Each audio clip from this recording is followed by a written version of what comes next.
ഒന്നാം തീയതി ആയതുകൊണ്ട് തന്നെ ഞാൻ അമ്പലത്തിൽ പോയിട്ടാ. എൻ്റെ വീടിൻ്റെ തൊട്ടടുത്ത് തന്നെയാണ് ഞങ്ങളുടെ തറവാട്ടമ്പലം വരുന്നത്. അപ്പോൾ അതുകൊണ്ട് തന്നെ ഞാൻ എന്തായാലും ഒന്ന് പോകാമെന്ന് വെച്ചു. പിന്നെ അതുമല്ല, ലൂയിക്കുട്ടൻ ഇന്നലെ വീട്ടിലായിരുന്നു കേട്ടോ. അപ്പോൾ അമ്മയുടെ കൂടെ അവനും വരുന്നുണ്ട് അമ്പലത്തിലേക്ക്. അപ്പോൾ ഞാൻ ചെന്ന പാടെ അവരവിടെ നിൽക്കുന്നുണ്ടായിരുന്നു കേട്ടോ. അവരവിടെ വന്നിട്ടുണ്ടായിരുന്നു, ഓട്ടോയിൽ വന്ന് ഇറങ്ങി. ഞാനത് കണ്ടായിരുന്നു നടന്നു വരുമ്പോൾ. അപ്പോൾ എന്നെ കണ്ട പാടെ ലൂയിക്കുട്ടൻ്റെ ഷോ ആയിരുന്നു കേട്ടോ ഫുള്ള്. ലൂയി ഭയങ്കര എക്സൈറ്റ്മെൻറ്റും ഓട്ടവും ചാട്ടവും ഒക്കെ ആയിരുന്നു കേട്ടോ. ഈ കുഞ്ഞു പിള്ളേർ കിടന്ന് ഓടുമല്ലോ നമ്മളെ കാണിക്കാൻ വേണ്ടി. അപ്പോൾ അതിൻ്റെ കുറച്ച് പരിപാടികളൊക്കെ ആയിരുന്നു. അമ്പലത്തിലെത്തിയ പാടെ ലൂയിക്കുട്ടൻ ഓട്ടോ ആയിരുന്നു കേട്ടോ. എന്തോ വലിയ സംഭവം കണ്ട പോലെ കുറേ അങ്ങോട്ടും ഇങ്ങോട്ടൊക്കെ ഓടുന്നുണ്ടായിരുന്നു, കുറുമ്പ് കാണിക്കുന്നുണ്ടായിരുന്നു. ഇപ്പോൾ 2 വയസ്സ് കഴിഞ്ഞതിന് ശേഷം നല്ല കുറുമ്പാണ് കേട്ടോ. ഇത്രയും നാൾ കാണാത്ത പല കാര്യങ്ങളും ഞങ്ങൾ അവൻ ചെയ്ത് കണ്ടു കേട്ടോ. ഇത്രയും നാൾ കാണിക്കാത്ത വാശികളും അല്ലെങ്കിൽ അതേപോലെ കുറുമ്പുകളും എല്ലാം അവൻ കാണിക്കുന്നുണ്ട് കേട്ടോ. പിന്നെ ഇതെല്ലാം ഒരു 2 വയസ്സുകാരൻ്റെ കുറുമ്പായിട്ടേ ഞങ്ങൾ കണ്ടിട്ടുള്ളൂ കേട്ടോ.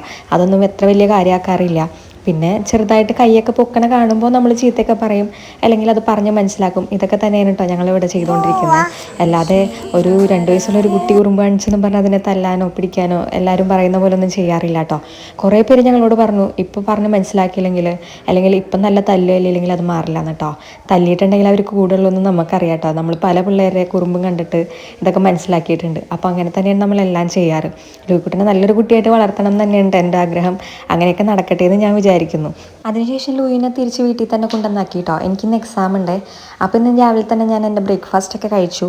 കടല ഞാനിപ്പോൾ എല്ലാ ദിവസവും കഴിക്കാറുണ്ട് കേട്ടോ. ഇനിയിപ്പോൾ നല്ല രീതിയിലൊന്ന് മുന്നോട്ട് പോകാമെന്ന് വിചാരിക്കുന്നുണ്ട്. അങ്ങനെ ബ്രേക്ക്ഫാസ്റ്റൊക്കെ കഴിച്ചതിന് ശേഷം ഞാനിന്ന് രാവിലെ തന്നെ ഇറങ്ങി കേട്ടോ. രാവിലെ ഇന്ന് പ്രത്യേകം എന്തോ ഒരു ഭംഗി എനിക്ക് തോന്നി കേട്ടോ. നമ്മുടെ ചുറ്റും കാണാൻ നല്ല ഭംഗിയുണ്ടായിരുന്നു. ഇന്നലെ ഞാൻ 7:30ക്കാണ് ഇറങ്ങിയത്, പക്ഷേ ഇന്ന് ഞാൻ 7 മണിക്ക് ഇറങ്ങി കേട്ടോ. ഇത്തിരി നേരത്തെ ഇറങ്ങി അവിടെ ചെന്ന് എന്തായാലും കുറച്ച് നേരം പഠിക്കണം. അല്ലെങ്കിൽ വീട്ടിലിരുന്നുള്ള പഠിത്തമൊന്നും മര്യാദക്ക് നടക്കുന്നില്ല കേട്ടോ.